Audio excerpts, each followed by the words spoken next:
Friends, कल हमारी बात हुई थी मैग्नेटिक फील्ड के बारे में और मैग्नेटिक फील्ड लाइंस के बारे में। और उसके बाद हमारी बात हुई थी कि अगर किसी स्ट्रेट वायर में करंट फ्लो हो रहा हो तो उसके आसपास एक मैग्नेटिक फील्ड बनेगा। और उस मैग्नेटिक फील्ड की डायरेक्शन निकालने के लिए हमने यूज़ किया था Maxwell right hand thumb rule का। उसको दोबारा समझने के लिए आप ऐसे समझिए कि मान लो कि आपके पास कोई एक स्ट्रेट वायर ऐसे है और इसमें करंट फ्लो इस तरीके से हो रहा है, तो इसके आसपास एक मैग्नेटिक फील्ड बनेगा और उस मैग्नेटिक फील्ड की डायरेक्शन निकालने के लिए हम यूज़ करेंगे Maxwell right hand thumb rule का।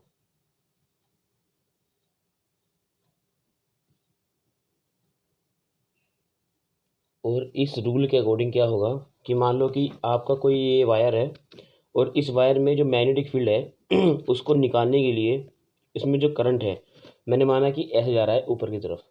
तो जिस डायरेक्शन में करंट जा रहा है उस डायरेक्शन में रखेंगे अपना हम राइट हैंड का थंब रखेंगे और फिर अपनी उंगलियों को कर्ल करेंगे इस तरीके से। तो जिस डायरेक्शन में आपकी उंगलियां कर्ल हो रही होंगी वो जो डायरेक्शन होगी वो होगी उसकी मैग्नेटिक फील्ड की। तो इसके आसपास जो मैग्नेटिक फील्ड होगा वो कुछ इस तरीके से बन रहा होगा। सेकंड केस ऐसे मान लीजिए आप कि आपके पास कोई वायर इस तरीके का है और इसमें करंट फ्लो हो रहा है इस तरीके से। तो अब क्या होगा, जिस डायरेक्शन में करंट फ्लो हो रहा है उस डायरेक्शन में रखेंगे अपना थंब रखने के बाद अपनी उंगलियां कर्ल करेंगे। जिस डायरेक्शन में आपकी उंगलियां कर्ल हो रही होंगी उस डायरेक्शन में आपका मैग्नेटिक फील्ड भी बनेगा। इसको निकालने का बहुत ही आसान तरीका है। बस करना क्या है कि जिस डायरेक्शन में आपका करंट फ्लो हो रहा हो उस डायरेक्शन में अपना थंब रखिए और अपनी उंगलियों को कर्ल कीजिए। जिस डायरेक्शन में आपकी उंगलियां कर्ल हो रही होंगी उस डायरेक्शन में ही आपका जो मैग्नेटिक फील्ड है उसकी डायरेक्शन भी होगी। इसको आप ऐसे सीखिए कि कोई वायर है इस तरीके से उसमें करंट फ्लो हो रहा है, तो इस तरीके से अपना वायर लीजिए, अंगूठा इससे रखिए और इस तरह कर्ल कीजिए। तो इस डायरेक्शन में जो होगा वो मैग्नेटिक फील्ड लाइंस बन रही होंगी इसकी मैग्नेटिक फील्ड लाइंस। तो ये हमने पढ़ा है कि किसी स्ट्रेट वायर में उसके आसपास जो मैग्नेटिक फील्ड लाइंस होंगी उसकी डायरेक्शन निकालने के लिए हम यूज़ करेंगे मैक्सवेल का राइट हैंड थंब रूल। और इसको आगे बढ़ाते हुए हम पढ़ेंगे magnetic field due to a current through a straight wire. मतलब कि अगर हम किसी स्ट्रेट वायर के अंदर करंट फ्लो कर दें तो उसके आसपास एक मैग्नेटिक फील्ड बनेगा और उस मैग्नेटिक फील्ड की डायरेक्शन निकालने के लिए हमने यूज़ किया है मैक्सवेल का राइट हैंड थंब रूल।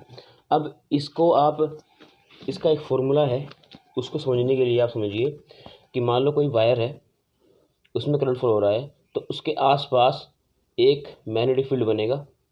उसकी डायरेक्शन है आप निकाल लेंगे Maxwell right hand thumb rule से। अब इसका जो फॉर्मूला है उसकी वैल्यू होती है B is equal to mu naught, इसे बोलते हैं mu naught upon 4 pi into 2I/R। जहाँ पे जो आपका म्यू नोट है इसकी वैल्यू होती है एब्सोल्यूट परमेबिलिटी। एब्सोल्यूट परमेबिलिटी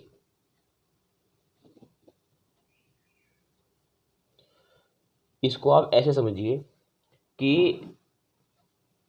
एक लोहे का टुकड़ा है और एक लकड़ी का टुकड़ा है। तो लकड़ी का टुकड़ा जो मैग्नेट है उसकी तरफ खींचेगा ही नहीं और जो आपका लोहे का टुकड़ा है वो खींचेगा मैग्नेट की तरफ। तो जो लोहे का टुकड़ा है उसकी जो परमेबिलिटी है वो ज़्यादा होगी लकड़ी के टुकड़े से। बस इसको आप ऐसे सीखना है। और इसकी एक वैल्यू फिक्स भी होती है, इसकी वैल्यू होती है 4 पाई इंटू 10⁻⁻⁷। अब किसी स्ट्रेट वायर में जो मैग्नेटिक फील्ड है उसको निकालने का इसकी वैल्यू फिक्स होती है 4 पाई इंटू 10⁻⁻⁷।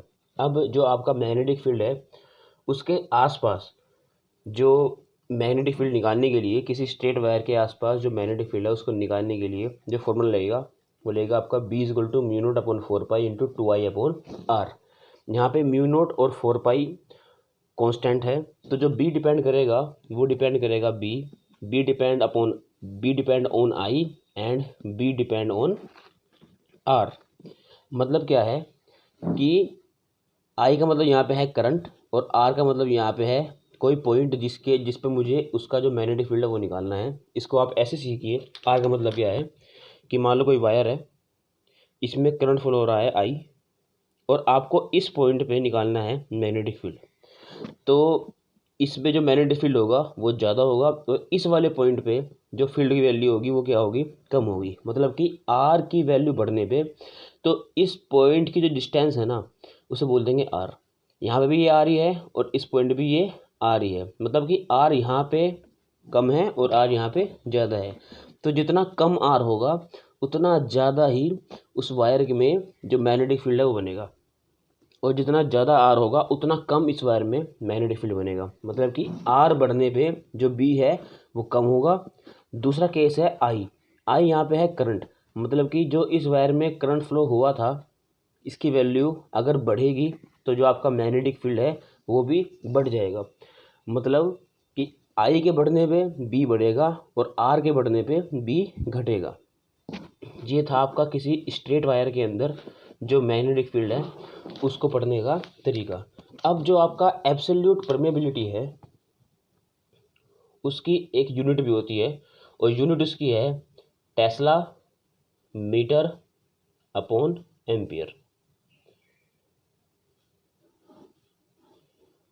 इसके बाद जो हमें पढ़ना है वो एक शॉर्ट नोट है, और शॉर्ट नोट के अंदर हमें पढ़ना है पोल स्ट्रेंथ किसे कहते हैं, पोल स्ट्रेंथ। तो पोल स्ट्रेंथ उसे बोलते हैं कि किसी मैग्नेट की पोल की वो पावर जो किसी दूसरे मैग्नेट को अपनी ओर खींचता है। मतलब कि जिस पावर से किसी मैग्नेट का एक पोल दूसरी मैग्नेट के दूसरे पोल को जितनी तेज़ी से अपने पास खींचता है, जितने फोर्स से अपने पास खींचेगा, उसे बोल देंगे उसकी पोल स्ट्रेंथ। मैंने कहा कि मान लो यहाँ पे आपका इसका साउथ पोल है, यहाँ पे इसका नॉर्थ पोल है, तो जितने फोर्स से जो ये बड़ी चुंबक है ये छोटे वाले मैग्नेट को अपने पास खींचेगी उसे बोल देंगे इस बड़ी मैग्नेट के नॉर्थ पोल का पोल स्ट्रेंथ। ये मतलब है इसका। अब हमें जो पढ़ना है वो पढ़ना है कि अब तक हमने जो पढ़ा है वो ये पढ़ा है कि कोई मैग्नेट है, उसमें एक नॉर्थ पोल है एक साउथ पोल है। तो जो मैग्नेटिक फील्ड लाइंस हैं वे नॉर्थ पोल से निकलेंगी और साउथ पोल की तरफ जाके एंड करेंगी। इस तरीके से ये आपने पढ़ लिया है सारा। और जो इसकी डायरेक्शन है उसको निकालने के लिए हमने यूज़ किया था कंपास का, कि कंपास को यहाँ पे रखेंगे, जो उसकी निडल है वो इस तरह घूमेगी, तो यहाँ रखेंगे, निडल ऐसे घूमेगी, फिर यहाँ रखेंगे, निडल ऐसे घूमेगी। ठीक है। तो जो इसकी लाइंस हैं, जो इसकी डायरेक्शन है उसे निकालने के लिए हमने कंपास का यूज़ किया था। तो हमने जो पढ़ा है अब तक कि किसी मैग्नेट के अंदर एक नॉर्थ पोल होगा एक साउथ पोल होगा, जो लाइंस होंगी वे नॉर्थ से निकलेंगी और साउथ की तरफ जाके एंड करेंगी हमेशा और हमेशा। और मैग्नेट के अंदर जो लाइंस होंगी वे निकलेंगी साउथ से नॉर्थ की तरफ। ये बात कोई दिक्कत है यहाँ तक? इसके बाद जो पढ़ना है हमें कि मैग्नेटिक फील्ड को दिखाने के लिए हम जिसका यूज़ करते हैं उसे बोलते हैं मैग्नेटिक फील्ड लाइंस। ये सारी की सारी क्या हैं आपकी मैग्नेटिक फील्ड लाइंस हैं।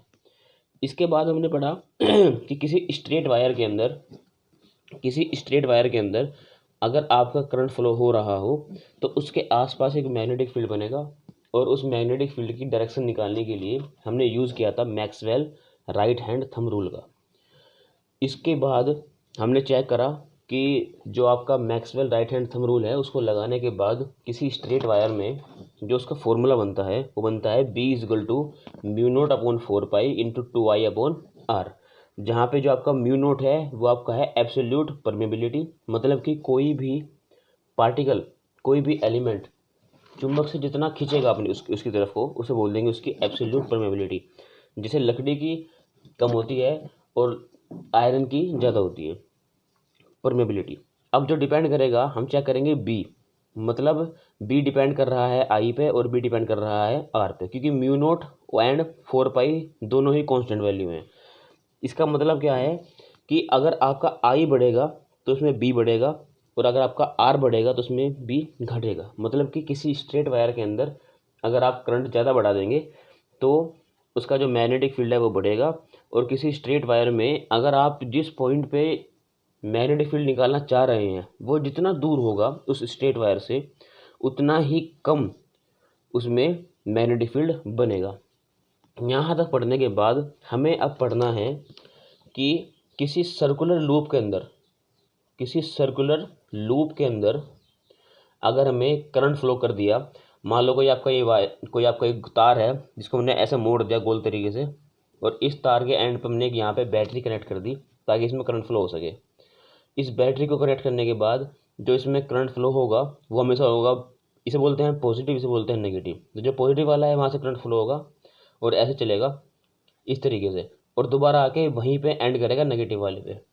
तो अगर किसी सर्कुलर लूप के अंदर जो करंट है वो कैसे चल रहा है, क्लॉकवाइज, कैसे जा रहा है, क्लॉकवाइज। और सेकंड केस क्या बनेगा कि किसी सर्कुलर लूप के अंदर जो करंट है वो जाएगा आपका एंटी क्लॉकवाइज। तो यहाँ पे छोटा बनेगा, यहाँ बड़े वाला, यहाँ पे प्लस, यहाँ माइनस, बड़ा हमेशा प्लस वाला होता है। तो यहाँ से करंट चलेगा इस तरीके से और यहाँ पे आके आपका एंड करेगा। तो इसमें दो केस बनते हैं। एक केस बनता है कि अगर आपका करंट फ्लो क्लॉकवाइज हो रहा हो, और दूसरा केस बनता है कि आपका जो करंट फ्लो एंटी क्लॉकवाइज हो रहा हो। तो इसमें जो आपका मैग्नेटिक फील्ड है उसको निकालने का जो तरीका होगा, इसमें यूज़ होता है आपके स्क्रू ड्राइवर रूल का। स्क्रू ड्राइवर रूल, इसका मतलब क्या है ज़रा वो समझिए। इसका मतलब है कि अगर करंट क्लॉकवाइज जा रहा है तो आप स्क्रू ड्राइवर लीजिए, मतलब पेंचकस लीजिए और उसको क्लॉकवाइज घुमाइए इस तरीके से। अगर क्लॉकवाइज घूमेगा तो जो इसका जो आपका जो स्क्रू ड्राइवर है वो अंदर की तरफ जाएगा, ठीक है। जैसे वो अंदर की तरफ जा रहा हो तो इस वायर में जो मैग्नेटिक फील्ड होगा वो बनेगा इनवर्स। जिस डायरेक्शन में आपका स्क्रू ड्राइवर जाएगा उस ही डायरेक्शन में आपका मैग्नेटिक फील्ड भी होगा।